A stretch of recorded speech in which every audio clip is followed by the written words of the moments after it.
Hello, good morning po sa lahat. Ngayon po ay meron tayong mutya sa mais o pakaw sa mais na nagiging bato po yan.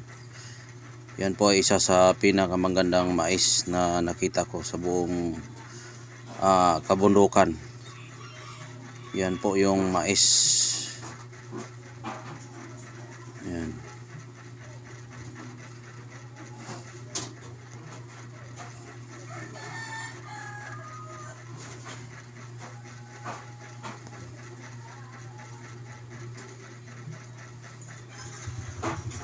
Yan, pakaw po yan, linghod pa.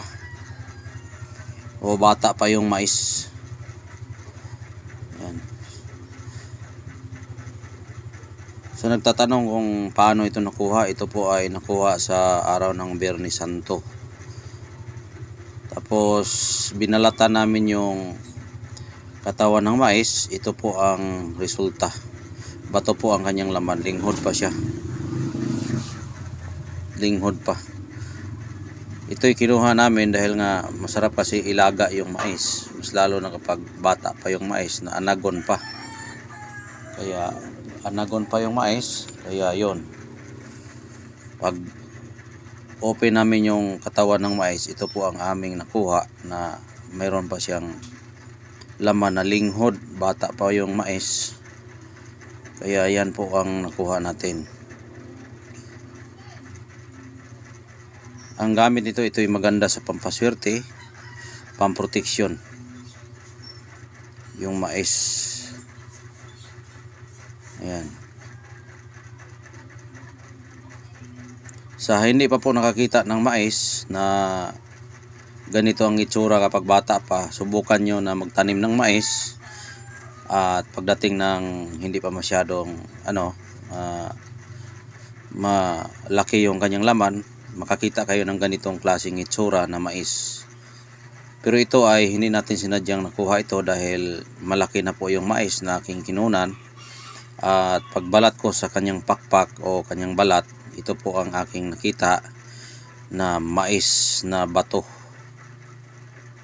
Yan. Mais na bato. Kaya napakaswerte po natin ang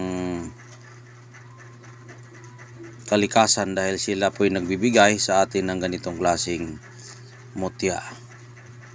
Kaya ang mutya ng mais, napaka laki po ang responsibilidad ng mais dahil ang mais po ay pwede yan sa lahat. Pagkain, gutom, lahat pwede dahil mais. Yan po ay pagkain isang buhay na nagbibigay sa atin ng panghabang buhay. Dahil kapag wala pong mais, hindi makakain yung tao, kaya patay ang tao pag walang kain. Kaya ito'y pampaswerte. Pampaswerte po itong mais natin. Pampaswerte at pamproteksyon. Ayan. Mais, mutya sa mais na linghod pa siya. Linghod pa.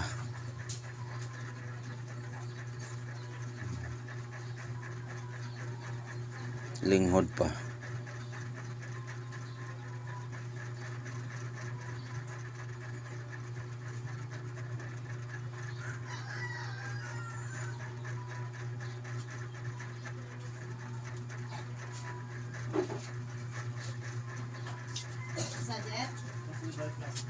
Ayan, yung mais natin na mutya. Ulitin ko po, ang pagkuha nito ay araw ng Biyernes Santo sa aking pagkakuha. At binalatan namin yung katawan ng mais at ito po ang laman niya. Linghod pa siya, linghod. Ibig sabihin linghod, bata pa yung mais, hindi pa siya nagbibigay ng mga laman. Kaya ganito ang itsura niya at ito po ay nagiging bato na po ito. Bato na po itong mais na ito. Bihira yung kalikasan nagbibigay sa atin ng buhay na panghabang buhay na birtud. Ayan po yung mais. Ayan. Ito'y binalatan upang matuklasan yung kanyang laman na siya po ay bato at hindi sinadyang nabuksan dahil hindi natin alam kung siya po ay bato, dahil ang pagkuha ay hindi natin alam na mayroon bang laman na bato. Kaya ito ay binuksan na araw ng Biyernes dahil ang purpose ay kainin. Ngayon, paano natin kainin yan na ang kanyang laman ay nagiging bato? Ayan. Pero yung mga kasamahan niya ay nakain na, pero ito lang ang hindi nakain dahil bato na po siya. Bato ito.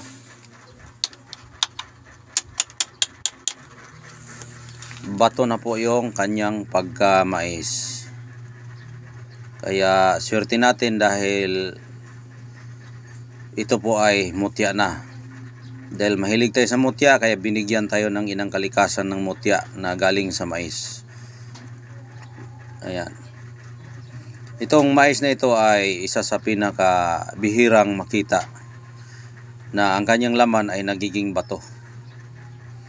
Siguro kung ikaw naman ay taga-bukid o taga-probinsya, alam po ninyo na kapag magbalat kayo ng mais, mas lalo na kapag hindi pa masyadong matatanda yung mais na hindi pa lumalabas yung laman, ang makikita mo sa kanya ay mga pakaw lang, wala pang laman.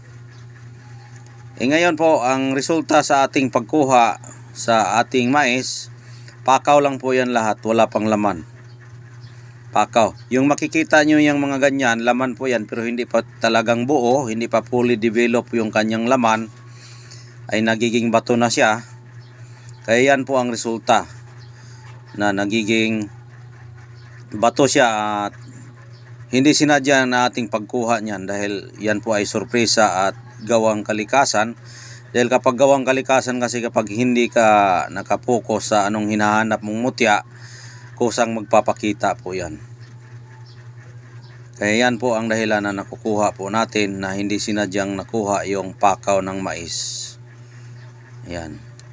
Ang nakakaalam nito yung mga taga-probinsya lang na marunong magtanim ng mais.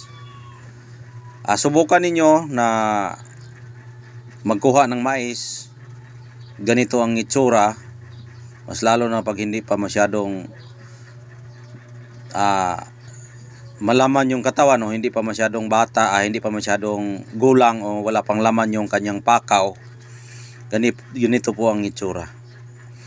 Ulitin ko po, ito ay gamit sa pampaswerte at pamproteksyon. Ang gamit sa pampaswerte nito, ito ay isang makain at walang katapusang pagkain. Yan po ay swerte abundance. Dahil pagkain po ang kanyang mutya. Yan. Balutin mo na ito ng pulang tela at pwede mo ito i-business. Ilagay mo sa pera. Ayan. Maraming pera ang paparating sa iyo at hindi ka mawala ng pagkain. Ganyan po katindi ang bertud ng mais. Yan.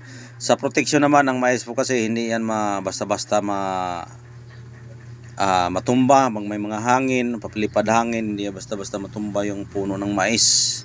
Mas matigas pa yon sa palay o yung humay na pagkain. Dahil ang pagkain natin, mas lalo na pag dito sa probinsya, dalawang klase lang, mais at saka humay. Yung palay ba? Pero mas matigas ito dahil may puno siyang malaki, hindi mabuwal. Kaya yan ay proteksyon. Ayan po, at maraming salamat sa inyong panonood at God bless po sa inyong lahat.